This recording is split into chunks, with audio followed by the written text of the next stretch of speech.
நீங்கள் ஆன்போர்ட் ஆனதும் உங்களுக்கு லாகின் க்ரெடென்ஷியல் கொடுத்துரும். அதை யூஸ் பண்ணி நீங்கள் லாகின் பண்ணிக்கோங்க இந்த பேஜில்.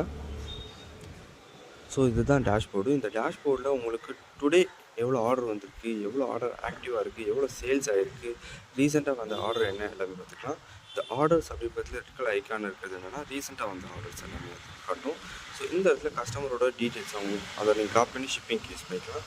அவங்களோட ஸ்டேட்டஸ் நீங்கள் அப்டேட் பண்ணிக்கலாம். ஒரு பேக்கிங்லாம் முடிஞ்சு அப்படின்னா ரெடின்னு மாற்றி விட்டுருக்கலாம்.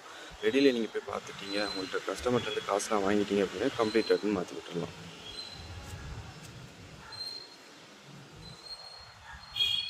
ஸோ இந்த ப்ராடக்ட் பேஜில் என்ன பார்த்தீங்கன்னா, நீங்கள் ஆட் பண்ண ரீசெண்டான ப்ராடக்ட் எல்லாமே இருக்கும்.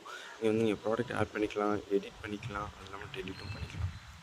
இந்த ஷாப் செட்டிங் அப்படின்ற பேஜில் இந்த QR யூஸ் பண்ணாங்கன்னா கஸ்டமர் உங்களோட சைட் ஓப்பன் ஆகும். இல்லைன்னா நீங்கள் சைட்டும் டேரெக்டாக நீங்கள் அனுப்பிக்கலாம். ஸோ இந்த பேமெண்ட் மெத்தட் பற்றி நான் உங்களுக்கு லேட்டாக எக்ஸ்பிளைன் பண்ணுறேன். ஸோ இது கஸ்டமர் இன்ஃபர்மேஷன் ஃபீல்டு. என்ன ஃபீல்டில் கஸ்டமர்கிட்ட வாங்கணுமோ அதெல்லாம் நீங்கள் எனேபிள் பண்ணிக்கலாம். இது ஃபுட் இன்ஃபர்மேஷன். உங்கள்கிட்ட வேறு ஏதாவது ஃபேஸ்புக் URL இல்லை அட்ரஸ் எதாவது மாற்றணும் அப்படின்னா நீங்கள் எல்லாமே இங்கே ஆட் பண்ணிட்டு சேவ் கொடுத்துக்கலாம்.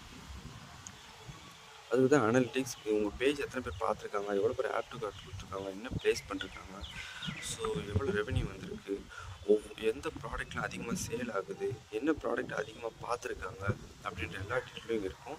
ஸோ இது வீக்லி சேல்ஸு ப்ளஸ் உங்கள் ஒவ்வொரு நாளைக்கான எவ்வளோ சேல்ஸ் ஆகுதுன்றதும் நீங்கள் பார்த்துக்கலாம். இது மந்த்லி சேல்ஸு. ஸோ இது பேசிக்காக ப்ரொஃபைல் இன்ஃபர்மேஷன் உங்களுக்கு டிஸ்பிளே பண்ணுவோம். இந்த URL கஸ்டமருக்கு அனுப்புகிற URL.